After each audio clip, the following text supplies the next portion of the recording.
Bonjour, aujourd'hui je vais vous présenter un modèle un peu particulier d'une série assez peu connue. Il s'appelle SeaQuest. Et je me suis intéressé moi à ce modèle puisqu'il s'agit d'un sous-marin qui a des formes très organiques.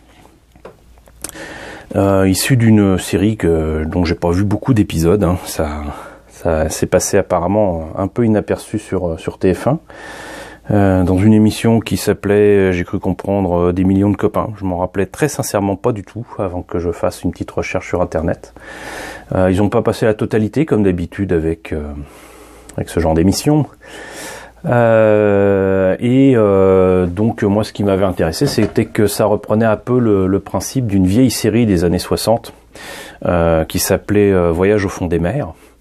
Qui était une série qui s'était développée autour d'un film.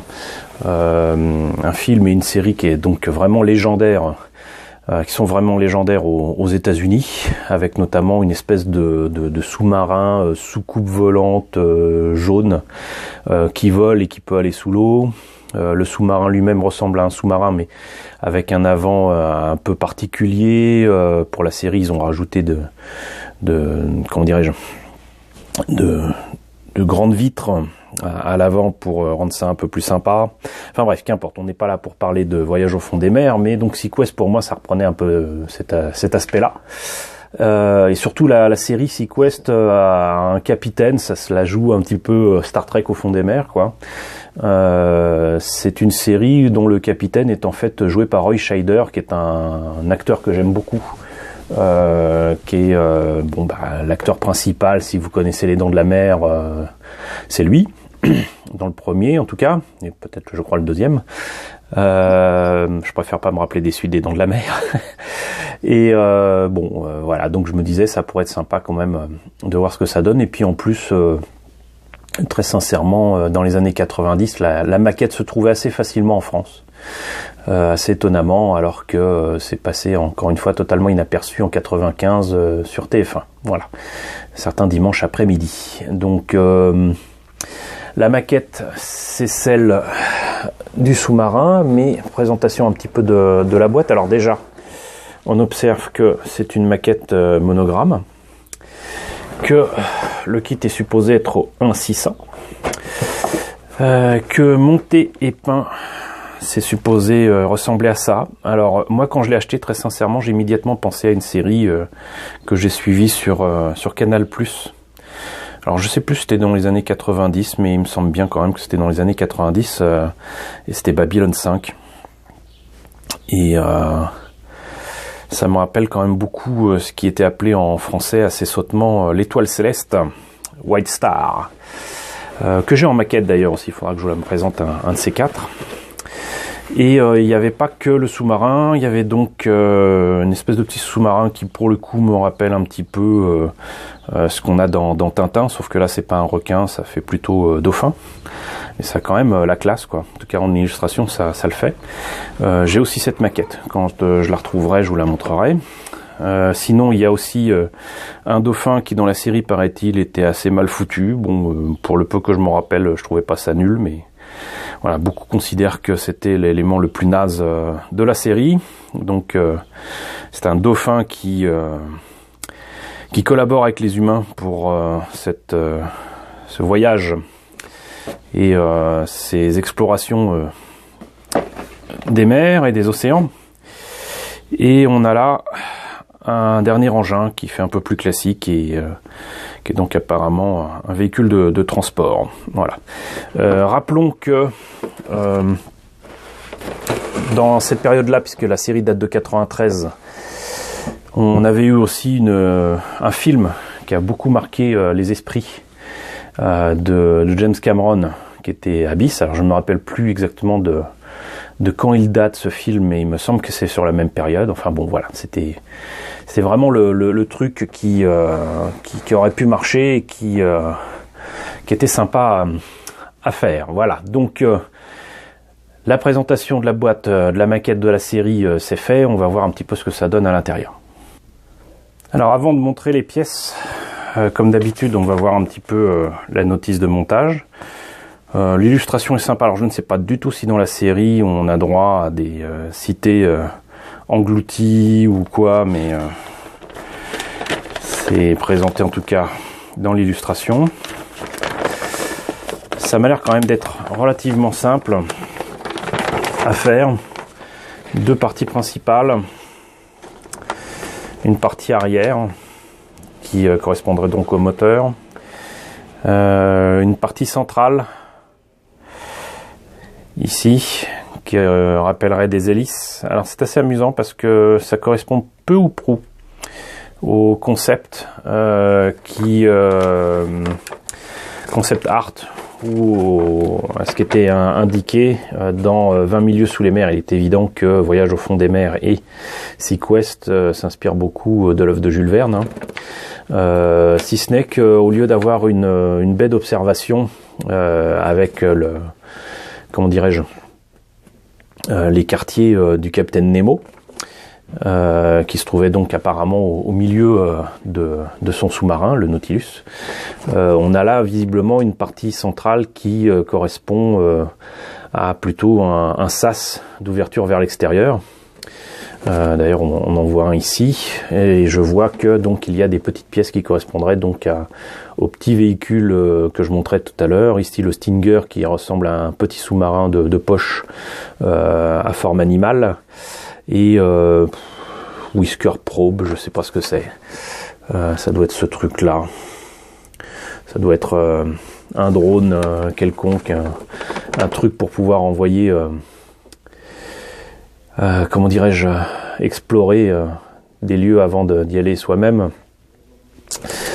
Donc on a les deux parties principales ici. On a le côté qui rappelle un petit peu le Nautilus, hein, pour moi en tout cas. On a ensuite les parties qui font encore plus animales, c'est-à-dire que non seulement là on a le moteur, la partie moteur, mais en plus on a des espèces de palmes, des tentacules, disent-ils, ici, qui peuvent être placés soit en position ouverte, soit en position fermée. Et enfin, on peut placer apparemment sur un socle le sous-marin en question, avec le petit logo SeaQuest, et les petits engins qui sont ici. Apparemment, au lieu de les mettre à l'intérieur, on peut les mettre à l'extérieur. Visiblement, l'idée de faire la baie de sortie des engins est très sympa, mais je ne vois pas de pièces transparentes. Donc ça veut dire qu'en gros, si on le fait, il y a intérêt à garder ce truc-là ouvert. On observera que non seulement les pièces sont quand même assez grandes, hein, c'est donc un gros vaisseau pour du 1.600, voilà, on peut se dire que c'est quand même un beau bébé. Le Stinger, il y en a deux. Les véhicules aussi, donc ça veut dire qu'on peut faire les deux. On peut mettre à l'intérieur du sous-marin et à l'extérieur. Les probes, pareil. Le Stinger, vous voyez, c'est ça. C'est tout petit. Et pour ce que j'en vois, c'est pas mal. Et on voit aussi qu'il y a une texture sur le sous-marin. Alors, moi j'aime bien. Ça rappelle un peu la texture du cuir ou du sky sur des voitures ou quoi. Par contre, je suis pas persuadé que ce soit la texture du sous-marin original. Faudra que je vérifie. L'aspect comme ça qu'on voit sur l'illustration ici était dû surtout à l'idée de voir, comment dirais-je, les rayons, la lumière se refléter sur la surface, comme on le voit souvent avec l'eau. Donc moi j'aime bien. Ça permettra de faire un travail de texture et de peinture qui sera largement facilité, mais à vérifier si c'est vraiment comme ça dans la série. Ça m'obligera à voir quelques épisodes, on sait jamais, ça pourrait être une bonne surprise. La plaque pour SeaQuest est toute petite. Ça c'est peut-être un peu décevant, mais surtout par rapport à la taille du socle. Mais bon, c'est grave, non, pas tant que ça. Donc le socle fait apparaître des éléments rocheux pour prétexter de tenir le sous-marin. Là aussi je trouve ça un peu dommage. Ils auraient pu faire ça éventuellement transparent et puis faire quand même des éléments rochers, de rochers qu'on n'aurait pas de toute façon. Donc les éléments transparents auraient pu permettre de faire croire qu'il était en train de naviguer, qu'il était sous l'eau. Mais bon. Et sinon là il y a les tentacules, il faudra que je vérifie aussi sur des documents sur le net si l'intérieur des tentacules c'est vraiment comme ça, parce que là par contre c'est vraiment très très moche, très très laid, on voit plus, on voit vraiment beaucoup les comment dirais-je, les pastilles d'éjection, petits ronds que vous voyez comme ça, là c'est quand la grappe est éjectée du moule. Le plastique injecté comme ça est mis à forte pression et il est éjecté comme ça, et donc du coup forcément la machine laisse des traces. Ça c'est pour le socle. Les parties principales, donc là on voit bien, ça tient même pas la totalité de l'écran, des grosses pièces et toujours cet aspect un peu cuir sky. Ça manque clairement de détails. Là le seul que je vois c'est évidemment les copyrights qui sont vers l'extérieur au lieu d'être à l'intérieur, toujours rigolo. Ah là là, oui Léa, oups, attention à toi.